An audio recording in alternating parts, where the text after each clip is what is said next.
next to me, this person could be a potential customer. This person could be a potential business partner.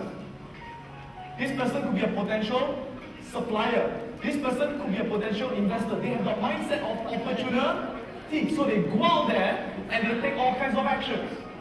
And they don't just shake hands, they exchange name cards. They find out about the person. Isn't that true? So why? Because again, we all have a different what? Mindset. Right? So I have discovered over the years, different people fall into different categories. Yeah? Different groups. Can I have the camera over here? Okay? Later I'm going to get a bigger marker, they promised me. Alright, this marker is too small. But just do your best to take a look, yeah? Okay, let's look over here. Can you see this? Okay, great. So I discovered people fall into 3 categories. Yeah? There are some people where their mindset is this. You tell them, go and meet at least 5 people, right? But there will always be some people who meet less than 5 people. True? They stand up, they shake 1 hand, 2, 3, enough. They sit down. And you ask them, why did you only shake 3 hands? And they say, my hand is painful. Or they say, because there's no time to shake. Or they say, there's no one left to shake. And they will always give these excuses. And that's the same thing happen in their life. Same thing happens in their life. These are the people, if the customer tells them to do A, B, C, D, they do A, B, C. That's all. They don't do D. Right? If their sales target is 300,000 US dollars, do they hit 300,000 US? No. They hit 200,000 US. And they say because business is difficult, because the customer is not there, because the competitor is too strong. They always give excuses. And that is their mindset. That's their pattern in life. So we say, these are the people where they tend to do less than expected. They always do less than expected. You tell them to come at 8 o'clock, they come 8:20. They say they'll deliver the product in January, they deliver in February. They do less than expected. How many of you know people who are like this? How many of you know people who are like this? Right? Are there many people like this? Many people like this, right? And if you hire these people in your company will not succeed. Right? Because these are the people, when you bring them into your company, they always do less than what is expected. They will bring down the value of your company. So as a business leader, as an entrepreneur, your job is to make sure you don't hire these people. Right? But it begins with us. How many of you agree as a boss, we are the role model? We are the role model. As a boss, we are the role model. Right? Our staff learn a lot, not just by what we say, but they learn the most by what they see us do. Right? So these are the first group of people. Now, I'm not saying this to judge any of you. I'm not here to judge you. Because I've got no right to judge you. There's only one person who has the right to judge you. Who's that? Yourself. I'm not here to judge you. I'm here to share with you lessons, and you judge yourself to see, hey, is that true? Is this my mindset? If it is my mindset, then do I need to change the mindset? I'm not telling you to change. You have to tell yourself to change if it is not helping you succeed. Okay? So that's the first group. Now, I believe none of you are here. Because if you are here, you won't come down today. If you are here today, you won't bother to be here. Right? But most people, I find, are in the second category. These are the people. You tell them, right? You say, meet at least 5 people. How many people will they meet? 5. Why? Because it's the what? It's the least. They all got just do 5. So So these are the people, you know what's their mindset? They always do exactly as expected. No more, no less. These are the people every morning. They come to work on time. They also go home on time. If there's extra work, I'll do it tomorrow. So these are the people, and you tell them, do A, B, C, D. They will do A, B, C, D. You tell them come at 8 o'clock, they come exactly 8 o'clock. You tell them your sales target is 200,000 US dollars. They will do exactly 200,000 US dollars. That's all. Okay? So these people, do we want them in our company? Who says yes? Okay. Who says no? Okay. Interesting. Now these people, we say,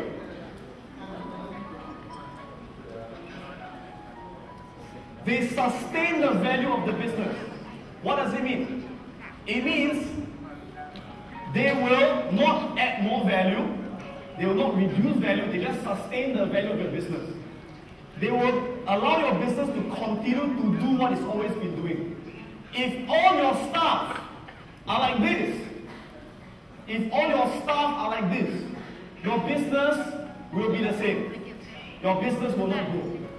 Right? Because they just do what is expected, and that's all. Okay? But you find that if you want to build a #1 company, you want your business to grow, to expand, to be #1, not just in Vietnam, but you want your business to expand to other countries, Singapore, Malaysia, Indonesia, and be a #1 brand. Then these people are not enough. We need the third group of people. And these people, we say, are the top 10% of people in the society. And these are the people, when you tell them, okay, meet at least 5 people. How many people do they meet? More than 5, right? So if they finish 5, if they still got time, they do 6, they do 7, they do 8, they do 9. They do more than expected. You tell them, hey, your sales target is $200,000. What will they do? They'll always want to exceed your expectations. They say, let me go for 300,000. You tell them to come at 8 o'clock. They come at 7:30. True? These are the people we say they do a lot more than expected. They do more than expected. And these are the people, ladies and gentlemen, we say they are the people who create value. They create value. They are the ones that make your company keep growing, keep changing, become better and better and better. Have you heard of this company called Apple? Is Apple very successful now? Is Apple very successful? Yes. What is successful in? Selling phones. They sell phones and they sell computers, right?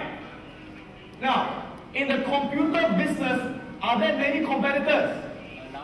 There are so many competitors. You've got IBM, you've got Compaq, you've got Fujitsu, you've got all the competitors, right? In the phone market, is it very competitive? Are there many competitors?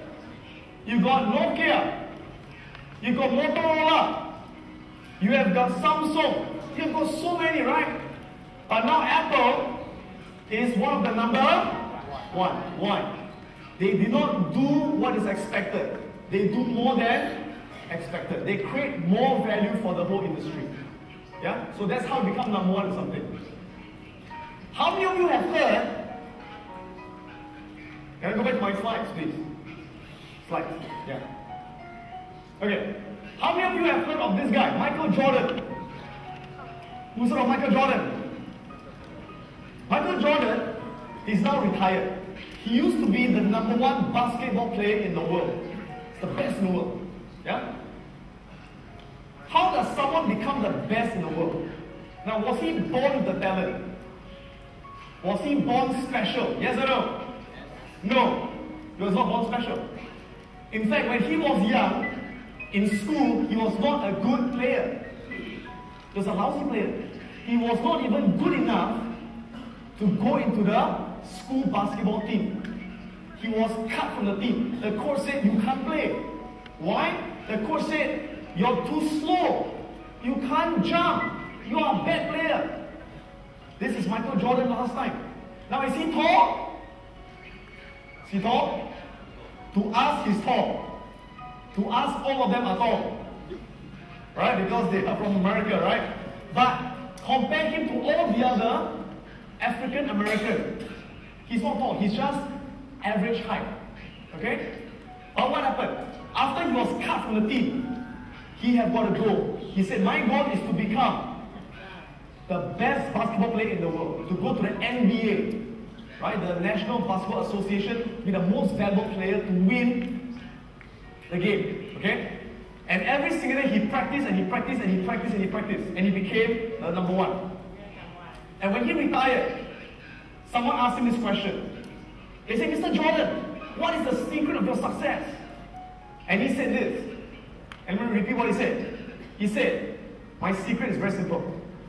I expect more from myself than anyone would ever dare expect from me. Let me repeat that. He said, I expect more from myself than anybody would ever dare expect from me. He said, when my coach expects us to train 3 times a week, I will train 5 times a week myself. When my coach tells us, each training session, we train for 4 hours, right? After everyone has gone home, I stay back and I continue to practice for extra 2 hours. During the basketball game, when my coach says, okay, every one of you score 20 points for the team tonight. I go up there with the mindset, no, I will score 50 points for my team. And that's why I'm Michael Jordan. That's why I'm the best in the world. Why do I say this to you? Because ladies and gentlemen, are there things that people expect from us? Yes or no? For example, are there things that your customer expects from you? Yes. Are there things that your staff, your employees expect from you? Are there things that your wife expects from you? Are there things your husband expects from you? Yes. People expect things from us. But the question is, what do you expect from yourself? And if you expect more from yourself than anyone would expect from you, that is how you become the best in what you do. So ladies and gentlemen, you came down here today for 1 day. You sacrificed 1 day of your weekend, right? Because you want to learn something. And I believe there are things that you expect from me. You expect me to teach you. You expect me to inspire you. My job today is very simple. My job is to do my best to exceed your expectations. And I'll do my best to do that. But at the same time, thank you. But at the same time, I also expect certain things from you. Yeah? So I also ask you to exceed my expectations. And if both of us exceed each other's expectations, I do more, you do more, I do more, you do more. This will be one of the best talks, one of the best seminars that we ever attend. Is that okay? Yes. Great. Yeah, so do more expected now. Thank you very much. Okay. Can I go back to my slides? Flat. Okay, good. Now, does this apply? Excuse me. Does this also apply to a business? It applies to a business as well. See, if you run a business like a restaurant, or you sell clothes, or whatever you do, and if you do less than expected, if you don't meet your customers' expectations, will you do well in business? Pretty soon you're out of business, right? People will not come to you anymore. They'll go to your competitors.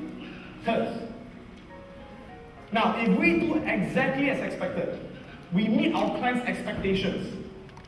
We meet our clients' expectations. Will we do well in business? Yes or no? Will we do well in business? Will we succeed in business? If we meet our clients' expectations, who says yes? Who says no?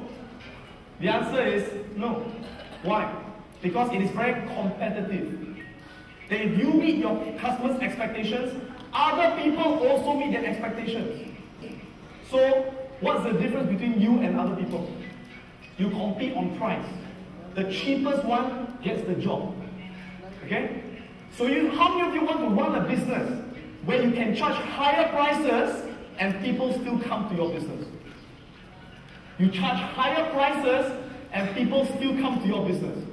Would you like to do that? And to do that, this is not enough. This is not enough. We want to be a market leader. We have to do a lot more than expected.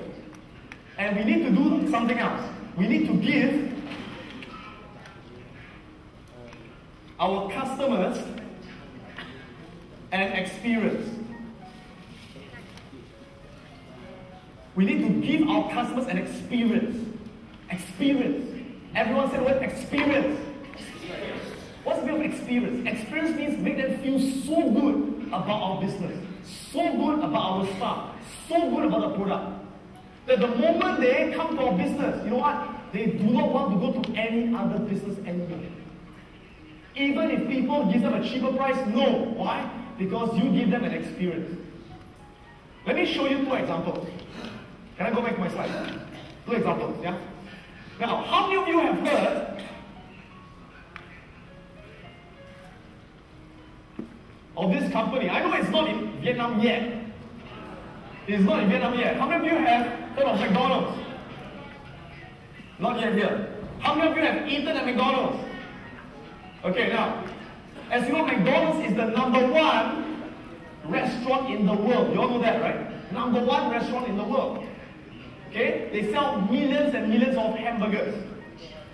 What has made them so successful? In America, are there many hamburger restaurants? Yes, there are many hamburger restaurants. You have got Burger King, you have got Wendy's, you've got A&W, you've got hundreds of burger restaurants, right? But McDonald's is #1. They have got like a 70% market share. So what made them #1?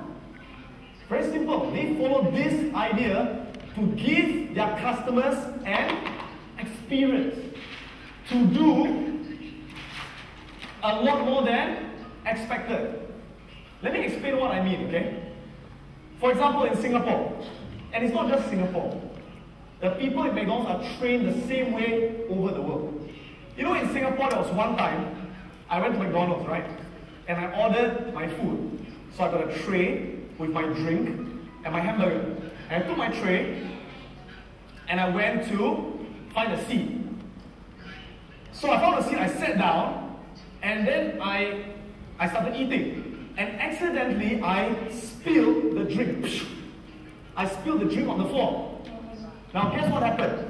Within 1 minute, the person in McDonald's came out. Sir, are you okay? Right? And he started what? Cleaning everything. And the next thing I knew, he took a new drink and said, sir, here you are. I said, wow. Did I ask for a new drink? I didn't ask for it. But they gave me a new drink. And within 1 minute, they cleaned everything up. Now, do you think I feel good about McDonald's? Do you think I'll go back to McDonald's? Yes. Let me tell you something. You go to any other restaurant, you go to A&W, you go to KFC. You go to KFC here, right?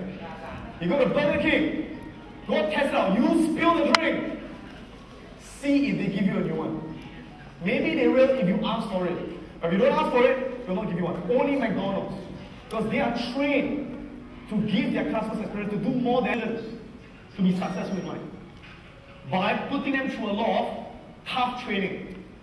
They got to balance on a swinging beam, a swinging lock, where I kick the lock and they got to balance and focus. And I get them to fall down, they learn to get up again. Fall down, get up again. Fall down, get up again. They build confidence through these activities. And in Singapore, now, many children are very spoiled. You know sport? They don't listen to their parents. Their mother says, study. Now! Okay? Now there's a lot of children in Singapore are very naughty. They don't respect their parents. So what do? In my program, I don't teach them just how to study, but I teach them how to respect and love their parents. And after the program, I've got children who don't talk to the mother, who hates the mother. After the program, they said, I'm sorry. They cried, they hugged the mother, said, I promise you I'll change. And they learned to respect the mother. Right? And then you can see that I also get the students to break a karate board. You know karate? Karate board? To build confidence. So they look at the karate board, they say, I can't break. I say, you can. They learn to have the confidence and they break the karate board. And so after the program, what happened? They become more successful. Now, is my program cheap? Is my program cheap? No, my program is the most expensive program in Singapore. You can go to Singapore and check it out. Most programs in Singapore, they charge about 400 US dollars. Okay, 400 US dollars. My program is 2,400 US dollars. My program is the most expensive program. But parents still send to me. Why? Because I can give an experience that other competitors they cannot give. So that's the point. Create that experience. Alright? Okay, let's go back to the slides. Let me share with you a few more things. Few more things? Slides. Okay, go back to the slides. Now, just now from the exercise, when we did this exercise just now, shaking hands, there's also something that I notice about people. There are some people in life, we say they are proactive. Now, can we say this together? Everyone, please say proactive. Proactive. Oh, wonderful. Proactive, yeah? So, what is the meaning of proactive? People who are proactive are people who make things happen. They make things happen. What do I mean by they make things happen? These are the people in the game. They are the ones who will take initiative. They're the ones who will go out there and start to meet people. Hi, my name is Adam. Hi, my name is so-and-so. Hi, my name is so-and-so. They will go out there and meet people. They are proactive. So people who are proactive, when they have no opportunities, what will they do? They will find opportunities. They will find it. And if they cannot find opportunities, what do? They will create. They will make their own opportunities. That's right. They will always make things happen. They won't wait for people to tell them. They will go make things happen. People who are proactive. Let's go back to the slides. People who are proactive. Okay, by the way, people, does everyone have problems? Does everyone have problems? Yes. How many of you here have got problems in your business? All of you should be raising your hand. How many of you have got problems in your business? All of us, right?